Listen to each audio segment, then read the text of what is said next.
আসসালামু আলাইকুম। এখন দেখবেন সংবাদ শিরোনাম। জামায়াতের রাষ্ট্রনীতি এবং নারী ও সংখ্যালঘু ইস্যুর অবস্থানে সন্তুষ্ট পশ্চিমারা, দাবি মুখপাত্রের।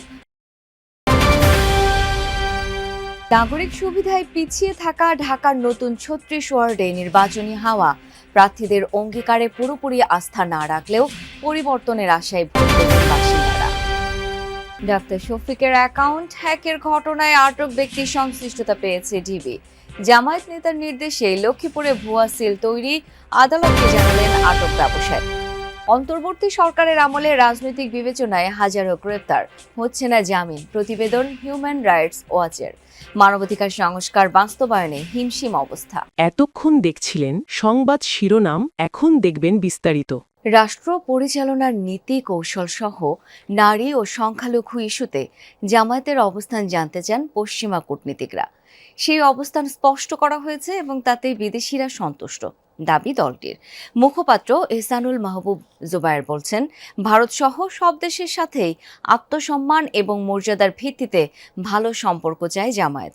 বলেছেন, দিল্লি প্রতিবেশী সবার আগে, নীতি বাস্তবায়ন করলে দ্বিপাক্ষিক সব সমস্যার সমাধান সম্ভব। দলটির ভাষ্য, যুক্তরাষ্ট্র, ভারত, চীন, বিশেষ কোনো দেশপন্থী রাজনীতি করবে না জামায়াত। দাবি, পাকিস্তানের সাথেও আলাদা কোনো সম্পর্ক নেই দলটির। জমজমাট নির্বাচনী প্রচারে জামায়াতে ইসলামী নিজেদের ইসলামী দল বললেও রাষ্ট্র পরিচালনায় গণতান্ত্রিক প্রক্রিয়া অনুসরণের কথা বলছে তারা। 12 তারিখের পরে 13 তারিখ নতুন বাংলাদেশের উদয় হবে ইনশাআল্লাহ। আওয়ামী লীগের পতনের পর থেকেই বিদেশিদের সাথে জামায়াতের বৈঠক আলোচনা খুবই দৃশ্যমান। এসব বৈঠকে তাদের নীতি কৌশল, বিশেষ করে নারী ও সংখ্যালঘু ইস্যুতে দলটির অবস্থান পশ্চিমারা জানতে চেয়েছে, সেটি স্পষ্ট করলেন এই নেতা।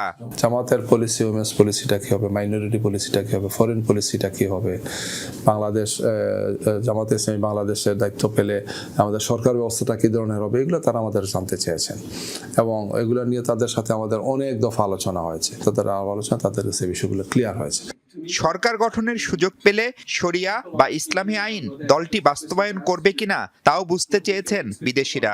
দলের লিডারশিপ, দলের বিভিন্ন কলা কৌশল, আমাদের পলিসি, ফিলোসফি, স্ট্র্যাটেজি, টেকনিক, এগুলো তারা জানতে চেয়েছেন। যে এই একটা দেশে মুসলমান আছেন, হিন্দু আছেন, বৌদ্ধ আছেন, খ্রিস্টান আছেন, ভিন্ন মত আছেন, পাহাড়িরা আছেন, সমতলের আছেন, সব ধরনের মানুষ আছে। রাষ্ট্র পরিচালনার জন্য তো তার একটা কনস্টিটিউশন আছে।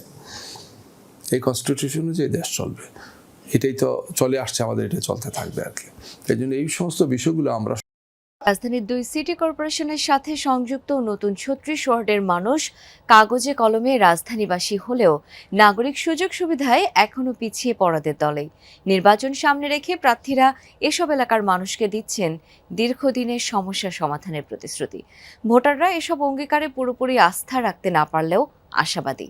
প্রহর গুনছেন ভাগ্য বদলের।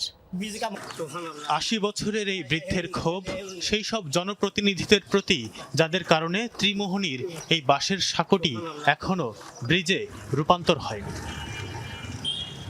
এলাকাটিকে 2017 সালে ইউনিয়ন ভেঙে পরিণত করা হয় ওয়ার্ডে, যুক্ত করা হয় ঢাকা দক্ষিণ সিটি কর্পোরেশনের সাথে।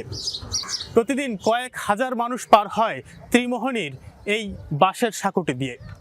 ঢাকা দক্ষিণ সিটি কর্পোরেশনের খিলগাঁওয়ের অংশ হলেও এলাকাবাসী জানেন না এই সাঁকোটি কবে ব্রিজে পরিণত হবে। এলাকাবাসী বলছে, সিটি কর্পোরেশনের অংশ হলেও কোনো নাগরিক সুবিধা পান না তারা। গ্যাস নেই, ভালো রাস্তাঘাট, অবকাঠামো কিছুই নেই। জামায়াত আমিরের এক্স অ্যাকাউন্ট হ্যাকের ঘটনায় রাষ্ট্রপতির কার্যালয়ের আইসিটি শাখার কর্মকর্তা মোহাম্মদ সরোয়ার আলমের জড়িত থাকার প্রাথমিক তথ্য প্রমাণ পাওয়া গেছে, জানিয়েছেন ডিবি প্রধান মোহাম্মদ শফিকুল ইসলাম। জানান, হ্যাকিং ইস্যুতে জিজ্ঞাসাবাদ চলছে, জব্দ করা হয়েছে তার সব ডিভাইস। জিজ্ঞাসাবাদ শেষে পরবর্তী ব্যবস্থা নেওয়া হবে। জামায়াতে ইসলামীর আমির ডক্টর শফিকুর রহমানের এক্স আইডি হ্যাকের ঘটনাটি এখন টক অফ দ্য টাউন। এ ঘটনায় মঙ্গলবার মধ্যরাতে বঙ্গভবনের সহকারী প্রোগ্রামার সরোয়ারে আলমকে জিজ্ঞাসাবাদের জন্য হেফাজতে নেয় গোয়েন্দা পুলিশ। পরে হাতিরঝিল থানায় জামায়াতের করা মামলায় গ্রেফতার দেখানো হয় তাকে। এটা তদন্ত করে, এটা ফরেনসিক রিপোর্ট না আসলে তো বলা যাবে না। এই বিষয়ে সংবাদ সম্মেলনে ডিবি প্রধান জানান, গ্রেফতারকৃত কর্মকর্তার জড়িত থাকার বিষয়ে যথেষ্ট প্রমাণ পেয়েছে ডিবি। যেহেতু মামলা হয়েছে, এখন তো এটা সব একসঙ্গে মার্চ হবে। না, যথেষ্ট প্রমাণ আছে, ঠিক আছে। জব্দকৃত আলামত সমূহের ফরেনসিক পরীক্ষা করা একান্ত প্রয়োজন।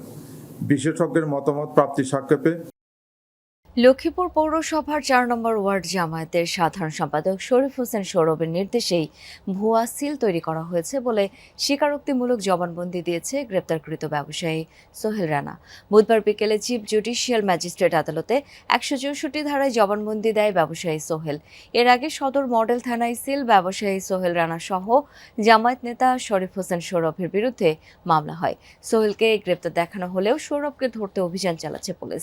এদিকে 6টি নকল সিল জব্দের ঘটনায় গতরাতেই পাল্টাপাল্টি সংবাদ সম্মেলন করে বিএনপি ও জামায়াত। লক্ষ্মীপুর 3 আসনের বিএনপি প্রার্থী শহীদুদ্দিন চৌধুরী আইনি দাবি করেন সিল কাণ্ডের সাথে জামায়াতের সংশ্লিষ্টতা রয়েছে। তবে একই আসনে জামায়াত প্রার্থী রেজাউল করিমের দাবি, গ্রেপ্তার হওয়া সোহেলের সাথে জামায়াতের কোনো সম্পর্ক নেই। আইনশৃঙ্খলা পরিস্থিতি নিয়ন্ত্রণ ও প্রতিশ্রুত মানবাধিকার সংস্কার বাস্তবায়নে হিমশিম খাচ্ছে বাংলাদেশের অন্তর্বর্তী সরকার। এমন তথ্য উঠে এসেছে আন্তর্জাতিক মানবাধিকার বিষয়ক সংস্থা হিউম্যান রাইটস ওয়াচের বার্ষিক প্রতিবেদনে। বলা হয়, বিগত শেখ হাসিনা সরকারের আমলের গুম সংস্কৃতি প্রায় বন্ধ হয়েছে। তবে রাজনৈতিক বিবেচনায় গণগ্রেপ্তারের শিকার হাজার হাজার মানুষ। বিচার ছাড়াই কারাবন্দী অনেকে, জামিনের আবেদনও নাকচ করে দেওয়া হচ্ছে। রাজনীতিবিদ ছাড়াও আটকদের তালিকায় আছে অভিনয় শিল্পী, আইনজীবী ও সঙ্গীত শিল্পী। বিভিন্ন মামলায় অজ্ঞাতনামা হিসেবে আসামি করা হয়েছে হাজার হাজার মানুষকে। মব সহিংসতার উদ্বেগজনক বৃদ্ধি অন্তর্বর্তী সরকারের বড় চ্যালেঞ্জ বলে উল্লেখ করা হয় রিপোর্টে।